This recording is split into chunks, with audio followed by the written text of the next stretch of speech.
ठीक है, जो सोसाइटी होगी वो क्लासलेस होगी। ठीक है, दूसरी जो रिसोर्सेज है जिसको कैपिटलिज्म में हम स्टेट प्राइवेट कंट्रोल, जो पब्लिक है वो कंट्रोल करती है, आवाम ठीक है, कंट्रोल करती है, ठीक है, उसमें जो रिसोर्सेज होंगी वो स्टेट कंट्रोल करेगी, स्टेट के पास होगी।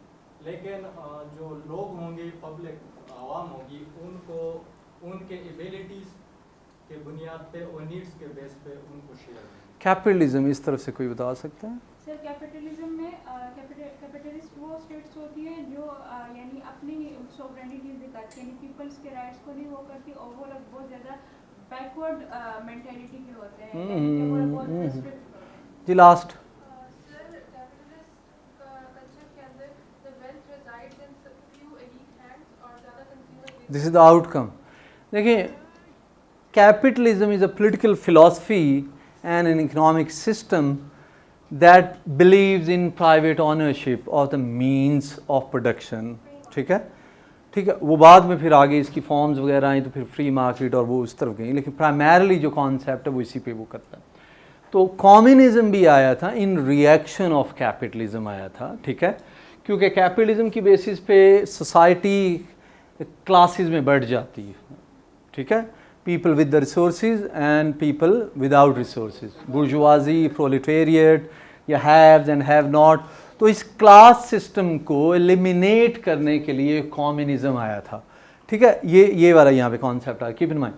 जब हम कहते हैं cold war was a war between two political systems, तो यहाँ पे आएगी डेमोक्रेसी, तो यहाँ पे क्या आएगा? चलें अथॉरिटेरियनिज्म कर लेते हैं ब्रॉडर। अच्छा जी, जब हम कहते हैं it was a war between two economic systems, तो क्या कहेंगे उसको?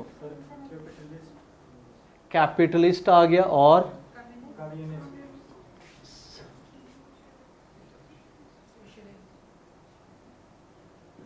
Socialist system.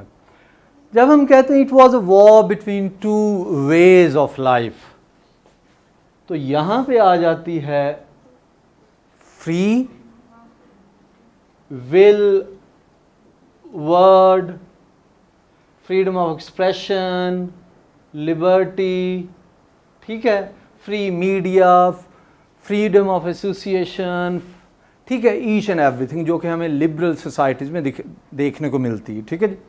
यहाँ पे आ जाता है totalitarianism। totalitarianism means state controls every aspect of your life, even religion. Just imagine life under North Korea. In today's world, today's modern world, just imagine life under North Korea. तो cold war को आप simply, you can not confine this phenomena कि जी ये दो states का bilateral affair था, नहीं। इसमें जो फ्रेमवर्क था इट वाज आइडियोलॉजिकल, यानी डॉगमेटिक कह सकते हैं हम कि कम्युनिज्म और कैपिटलिज्म के दरमियान था, और इसका जो स्कोप था इट वाज ग्लोबल। तो ये कहना कि cold war was just a war between two states, ये गलत होगा, मिसप्लेस्ड होगा ये।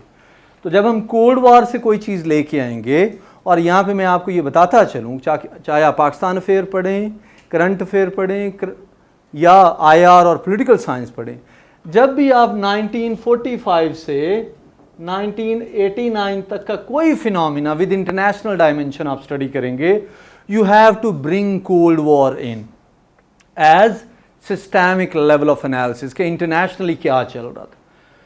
सोसाइटीज़ की अंदर यानी डोमेस्टिक पॉलिटिक्स में भी बहुत सारे चेंजेस आ रही थी, all because of cold war and superpowers intervention into the domestic affairs of their respective allies, ठीक है। तो इसलिए ये याद रखिएगा, ये मैं आपको एक प्रिंसिपल या एक ट्रिक बताए दे रहा हूँ कि 45 से 89 तक का कोई भी अफेयर, कोई भी इंसिडेंट, कोई भी डेवलपमेंट, कोई भी इवेंट आप अगर डिस्कस करें तो you need to keep in mind कि कोल्ड वॉर वाज ऑन, और कोल्ड वॉर की डायमेंशन कौन सी जो इन चीज़ों को वो टच करती है।